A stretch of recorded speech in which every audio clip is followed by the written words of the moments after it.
Welcome to pineapple kitchen. Super ടേസ്റ്റുള്ള ഒരു mutton കറിയാണ് ഇന്നത്തെ സ്പെഷ്യൽ. ഒരു തവണ മട്ടൻ കറി ഈ രീതിയിൽ ഉണ്ടാക്കി നോക്കിയിട്ട് അതിൻ്റെ രുചി അറിഞ്ഞിട്ടുണ്ടെങ്കിൽ പിന്നീട് നമ്മൾ മട്ടൻ കറി വെക്കണമെന്ന് വിചാരിക്കുമ്പോഴെല്ലാം ഈ രീതിയിൽ തന്നെ തയ്യാറാക്കി നോക്കും. അത്രയ്ക്ക് ടേസ്റ്റുള്ളൊരു മട്ടൻ കറിയാണ്. അപ്പോൾ നമുക്ക് പെട്ടെന്ന് തന്നെ എങ്ങനെയാണ് മട്ടൻ കറി ഉണ്ടാക്കുന്നതെന്ന് നോക്കാം. ഇതിലേക്ക് വേണ്ട സാധനങ്ങൾ: 1 കിലോ മട്ടൻ കഴുകി വൃത്തിയാക്കി വെച്ചിട്ടുണ്ട്. ബോണോട് കൂടിയിട്ടുള്ള മട്ടനാണ് എടുത്തിരിക്കുന്നത്. ഏത് വേണമെങ്കിലും എടുക്കാവുന്നതാണ്. 4 വലിയ സവാള ചെറുതായി കട്ട് ചെയ്ത് വെച്ചിട്ടുണ്ട്. 2 വലിയ തക്കാളി കട്ട് ചെയ്ത് വെച്ചിട്ടുണ്ട്. കുറച്ച് കറിവേപ്പില.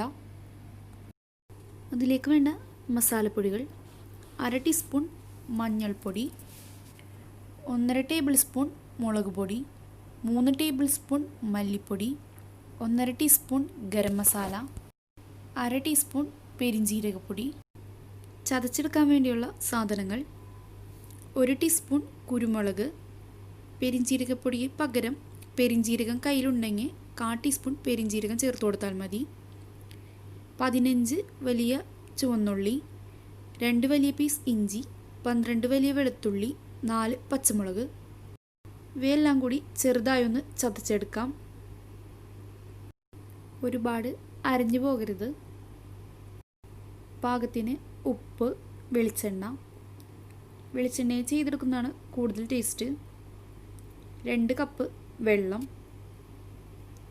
ആദ്യം നമുക്ക് മട്ടൻ ഒന്ന് വേവിച്ചെടുക്കണം. ആദ്യം മട്ടനിലേക്ക് നമ്മൾ എടുത്തു വെച്ച പൊടികളിൽ നിന്ന് പകുതി ഭാഗവും നമ്മൾ ചതച്ച് വെച്ച മിക്സിയിൽ നിന്ന് 2.5 ടേബിൾ സ്പൂണും ചേർത്ത് കൊടുക്കാം. 1 ടേബിൾ സ്പൂൺ വെളിച്ചെണ്ണയും പാകത്തിന് ഉപ്പും കുറച്ച് കറിവേപ്പിലയും ചേർത്ത് നന്നായി മിക്സ് ചെയ്തെടുക്കാം. 2 മിനിറ്റ് മിക്സ് ചെയ്തെടുക്കണം. ഇങ്ങനെ എന്തായാലും ചെയ്തെടുക്കണം, എന്നാലേ കറക്റ്റ് മട്ടന്മേ മസാലയെല്ലാം പിടിച്ച് ടേസ്റ്റ് ഉണ്ടാവുകയുള്ളൂ. ഇത് കുക്കറിലാണ് നമ്മൾ വേവിച്ചെടുക്കുക. ഇതിലേക്ക് 1 ഗ്ലാസ് വെള്ളവും ചേർത്ത് മീഡിയം ഫ്ലെയിമിൽ 6 വിസിലിൽ വേവിച്ചെടുക്കാം.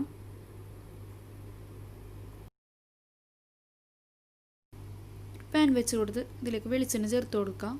വെളിച്ചെണ്ണ ഒന്ന് ചൂടായി വരുമ്പോൾ കട്ട് ചെയ്ത് വെച്ച സവാള ചേർത്ത് കൊടുക്കാം. മട്ടൻ വേവിക്കുമ്പോൾ ഉപ്പ് ചേർത്തതാണ്. ഈ മസാലയ്ക്ക് വേണ്ട ഉപ്പ് മാത്രം ഇപ്പോൾ ചേർത്ത് കൊടുക്കാം. അപ്പോൾ സവാള പെട്ടെന്ന് തന്നെ വാടിക്കിട്ടും. മീഡിയം ഫ്ലെയിമിൽ വെച്ച് വഴറ്റിയെടുക്കാം.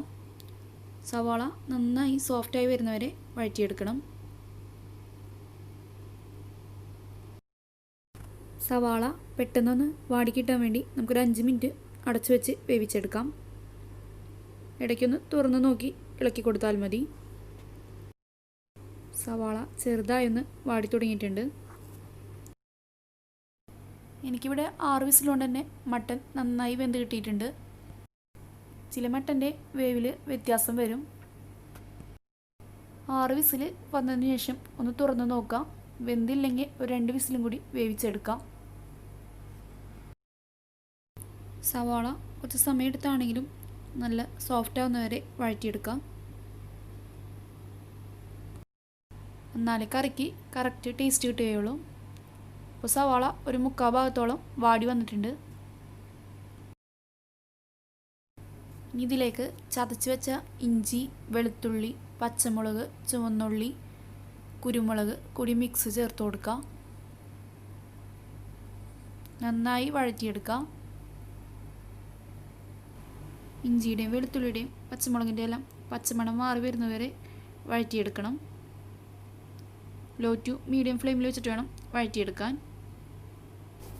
എല്ലാം നന്നായി വഴണ്ട് നല്ല സോഫ്റ്റായി വന്നിട്ടുണ്ട്. ഇതിലേക്ക് എടുത്തു വെച്ച പൊടികളെല്ലാം ചേർത്ത് കൊടുക്കാം.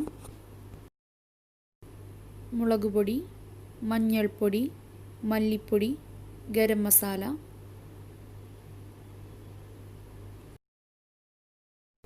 പൊടികളെല്ലാം ചേർക്കുമ്പോൾ ലോ ഫ്ലെയിമിൽ വെച്ചിട്ട് വേണം ചേർത്ത് കൊടുക്കാൻ. പെട്ടെന്ന് തന്നെ പൊടികൾ കരിഞ്ഞു പോകും. നന്നായി ഒന്ന് മിക്സ് ചെയ്തെടുക്കാം. 2 മിനിറ്റോളം വഴറ്റിയെടുക്കാം.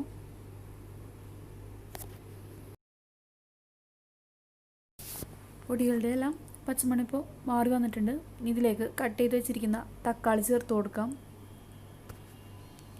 തക്കാളി ചേർത്ത് നന്നായി ഒന്ന് മിക്സ് ചെയ്തെടുക്കാം. അതിനുശേഷം ലോ ഫ്ലെയിമിൽ അടച്ചു വെച്ച് ഒരു 5 മിനിറ്റ് വേവിച്ചെടുക്കാം. തക്കാളിയെല്ലാം നന്നായി വെന്ത് കിട്ടുകയും തക്കാളിയിൽ നിന്ന് വെള്ളം ഇറങ്ങി വരികയും ചെയ്യും. ഇടയ്ക്കൊന്ന് തുറന്നിട്ട് മിക്സ് ചെയ്ത് കൊടുക്കണം. തക്കാളിയെല്ലാം നന്നായി വെന്തുടഞ്ഞു വന്നിട്ടുണ്ട്. ഇതിലേക്ക് കറിവേപ്പില ചേർത്ത് കൊടുക്കാം.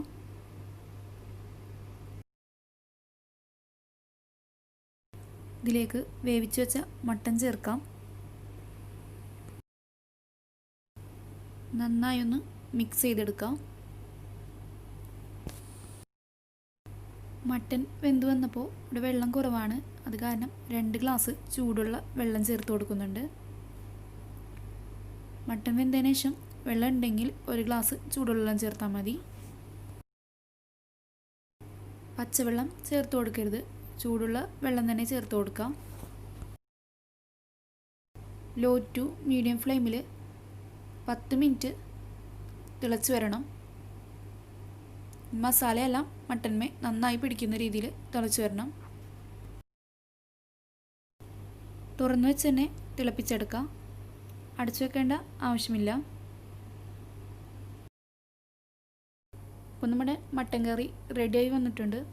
ഇത് കുറച്ച് നേരം ഇരിക്കുമ്പോൾ കുറച്ചുകൂടി തിക്കായി വരും. ഇതൊരു അരമണിക്കൂർ കഴിഞ്ഞതിന് ശേഷം സേവ് ചെയ്യുമ്പോഴാണ് കൂടുതൽ ടേസ്റ്റ് ഉണ്ടാവുക. ഒരു അരമണിക്കൂറിന് ശേഷം മട്ടൻ കറി നല്ല തിക്കായി വന്നിട്ടുണ്ട്. എല്ലാവരും മട്ടൻ കറി ഇങ്ങനെ ഒന്ന് ഉണ്ടാക്കി നോക്കുക. നെയ്ച്ചോറ്, ചപ്പാത്തി, പത്തിരി എല്ലാത്തിൻ്റെയും കൂടെ നല്ല ബെസ്റ്റ് കോമ്പിനേഷനാണ്. ഉണ്ടാക്കി നോക്കിയിട്ട് അഭിപ്രായങ്ങളൊക്കെ പറയാം. വീഡിയോ ഇഷ്ടമായാൽ ആ ലൈക്ക് ബട്ടൺ ഒന്ന് പ്രസ് ചെയ്തേക്കണേ. ചാനൽ സബ്സ്ക്രൈബ് ചെയ്യാതെ വീഡിയോ കാണുന്ന ഏതെങ്കിലും കൂട്ടുകാരുണ്ടെങ്കിൽ ഒന്ന് സബ്സ്ക്രൈബ് ചെയ്യാൻ മറക്കരുത്.